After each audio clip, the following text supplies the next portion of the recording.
2월 2일 목요일입니다.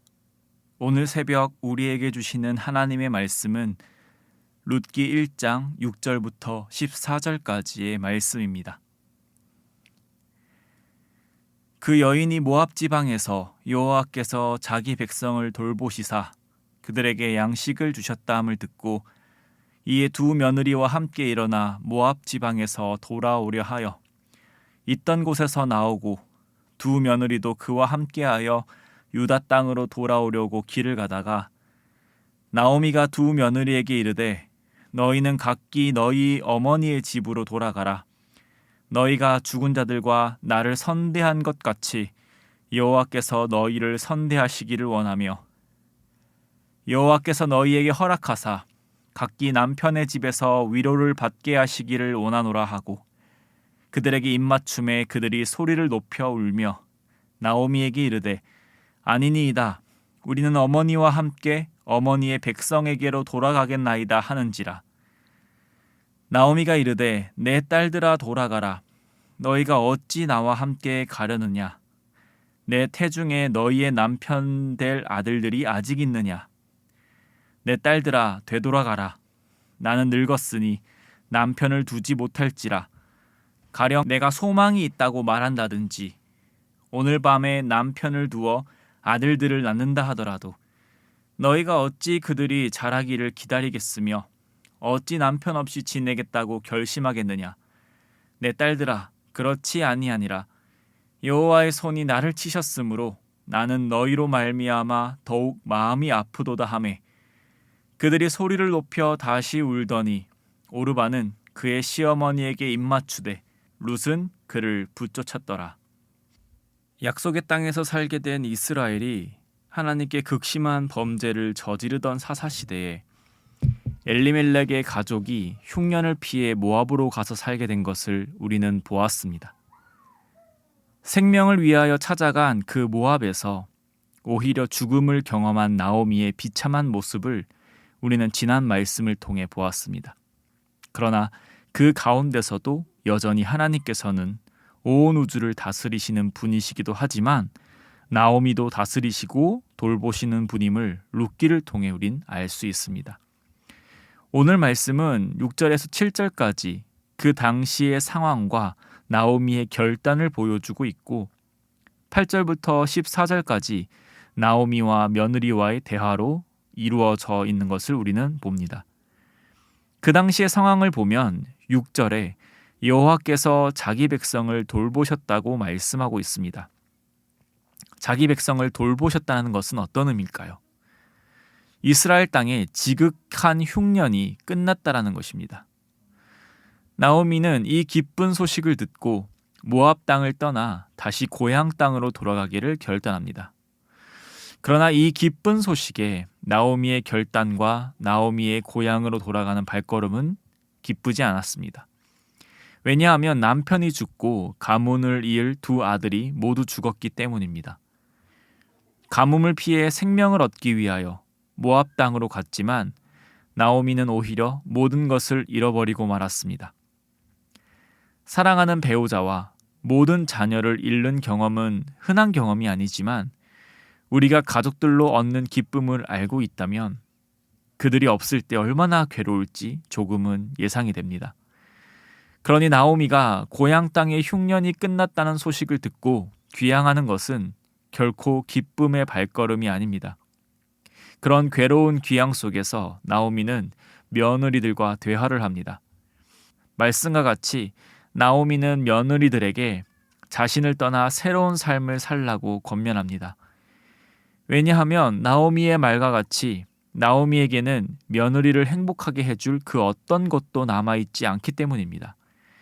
행복은커녕 자신을 따라 고향으로 돌아오면 불행할 뿐이기 때문입니다. 9절부터 13절까지 보시면 유독 눈에 많이 띄는 단어가 있습니다. 남편입니다. 나오미와 며느리에게 남편이 없는 것이 또 미래에도 나오미를 따라오면 남편을 얻을 수 없는 것이 불행입니다. 나오미는 며느리들에게 남편을 줄 수 없으니 떠나라고 말합니다. 13절에서도 어찌 남편 없이 지내겠다고 결심하겠느냐라고 말합니다. 그러니 며느리들을 떠나라고 하는 이유 중에 하나는 바로 남편을 잃은 며느리들에게 다시 남편을 줄 수 없기 때문이라는 것입니다. 이 사실이 왜 중요하냐면 남성 중심 사회에서 가정에 남자가 없다라는 것은 곧 경제적으로 살아남기 힘들다는 것을 의미하기 때문입니다. 구약의 여러 부분에서 하나님께서는 극빈자들을 선으로 대할 것을 명령하십니다. 그때 극빈자들은 고아도 있지만 고아와 더불어 과부도 있습니다. 하나님의 계명을 보면 과부와 고아에게 선을 행할 것을 여러 번 당부하십니다. 남편을 잃는다는 것은 사회적으로 몹시 힘들어지는 것을 의미하고 이후로도 남편을 얻을 수 없다는 것은 불행한 미래가 보장되어 있다는 것과 마찬가지입니다. 나오미는 과부입니다. 그리고 나오미를 따라오면 며느리들도 과부에서 벗어날 수 없습니다. 그렇기에 나오미의 뒤를 따라오는 젊은 며느리의 미래도 희망보다는 절망이 가득한 미래입니다. 그런 나오미는 며느리들을 너무 사랑하여 떠나라고 말합니다. 두 며느리 모두 처음에 나오미를 따라가겠다고 하지만 거듭되는 나오미의 만류에 며느리 중 하나인 오르바는 친정으로 돌아가게 됩니다. 하지만 룻은 나오미를 떠나지 않습니다. 14절과 같이 룻은 나오미를 붙쫓습니다. 여기서 룻이 붙쫓았다라는 이 단어를 보면 신체 일부가 물리적으로 달라붙을 때 많이 사용하였습니다. 그리고 룻의 경우에는 신체 일부가 어딘가에 달라붙은 것처럼 애정과 충성심으로 누군가에게 달라붙은 의미로 볼 수 있습니다. 그러니 룻이 나오미를 붙쫓은 것은 강력한 의지를 보여준 것이라 할 수 있겠습니다. 사랑하는 성도님, 어제의 말씀과 오늘의 말씀을 보면서 우리는 암울한 시대를 보고 있습니다. 영적으로 몹시나도 타락했던 시기, 거기에 하나님의 징계가 더해져 기근이 극심하던 시기, 어느 누구도 살기 힘들던 시대 말입니다. 나라 전체적으로도 힘들지만 나오미의 가정은 엎친 데 덮친 격으로 더 이상 나아질 미래가 보이지 않습니다. 암흑가도 갔던 그 시기에 룻의 이 작은 나오미를 붙쫓은 이 행동을 통해 하나님은 하나님의 역사를 이루어 가십니다. 그래서 우리는 바라봅니다. 혼탁한 시기에도 돌보시는 하나님을 말입니다. 이스라엘 백성들이 생각한 것처럼 하나님께서 우리를 버렸을 정도로 최악의 상황 속에서도 하나님은 여전히 하나님 되신다는 사실 말입니다. 우리의 입장에선 고통일 수도 있고 때로는 복일 수도 있지만 고통을 허락하신 것도 복을 허락하신 것도 모두 주님의 돌보심 아래에 있다는 사실을 말입니다. 지금 우리가 살아가는 시대도 사사시대와 다를 바 없게 느껴집니다. 경제는 갈수록 힘들어집니다. 사람은 더욱더 나은 모습으로 성장하는 것이 아니라 예나 지금이나 한결같이 전쟁을 치르고 있는 인류를 봅니다. 심각한 환경오염으로 이대로라면 정말로 인류가 사라질 수도 있다고 경고하지만 여전히 인간의 욕심이 환경 문제를 넘어서는 것을 봅니다. 교회도 예전 시대와 달리 시간이 가면 갈수록 믿는 자들이 점차 사라지는 것 같습니다. 이런 시대 가운데 그리스도인으로 살아가는 것이 대체 어떤 의미인가? 오늘 우리가 그리스도를 사랑하여 행하는 그 작은 행동이 대체 어떤 의미인가? 오늘도 여전히 나는 어제와 비슷한 삶을 살아가는데 대체 나의 삶은 무슨 의미인가? 라는 생각이 들 때 오늘의 말씀과 같이 하나님은 항상 우리와 함께 하시며 하나님은 분명 하나님의 계획대로 역사를 진행해 가신다는 사실을 기억하시길 바랍니다. 그리고 나의 작디 작은 행동, 그리스도를 본받아 선을 행하는 그 작은 결단과 행동을 통해서 하나님은 기뻐하시고 그것을 통해 일하시고 영광 받으신다는 사실을 우리가 기억하면 좋겠습니다. 말씀을 맺겠습니다. 사랑하는 성도님, 암흑가도 같았던 그 사사시대에도 하나님의 신실하심은 변함없던 것처럼 어찌 보면 사사시대보다도 더 어두운 지금 시대에 하나님의 신실하심은 변함이 없으심을 믿기를 소망합니다. 그리고 그 하나님께서 우리를 그리스도인으로 불러주셨고 오늘도 그리스도인으로 행하는 그 모든 것을 통하여 일하심을 기억하시길 바랍니다.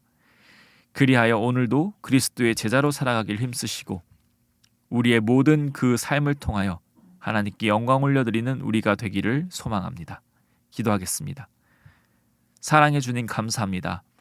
시간의 처음부터 끝까지 우리를 택하시고 우리를 돌보시는 그 하나님 감사드립니다.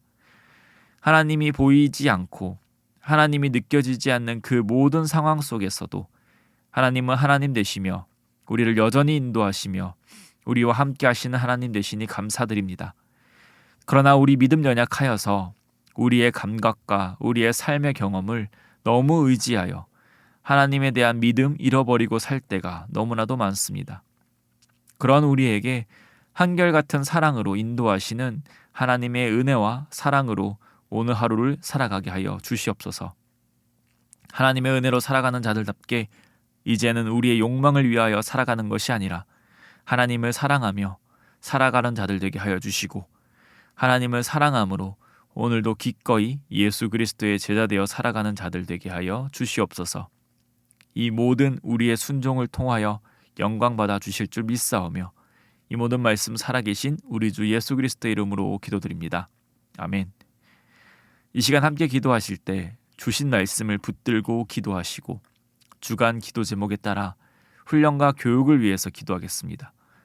제자 양육, 훈련, 사역, 성경대학 등 모든 훈련을 통하여 예수님을 닮아가는 온전한 예수님의 제자들로 성숙되고 모든 성도가 예수님을 닮아가는 교회가 되도록 또 다음 세대를 책임지는 주일학교와 청년 부흥과 자녀들의 신앙 성장과 섬기는 교육자, 교사들을 위하여 기도해 주시길 바랍니다.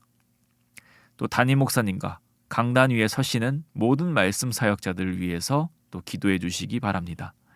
우리 하심 제목과 개인적인 제목으로 기도하겠습니다. 함께 기도하겠습니다.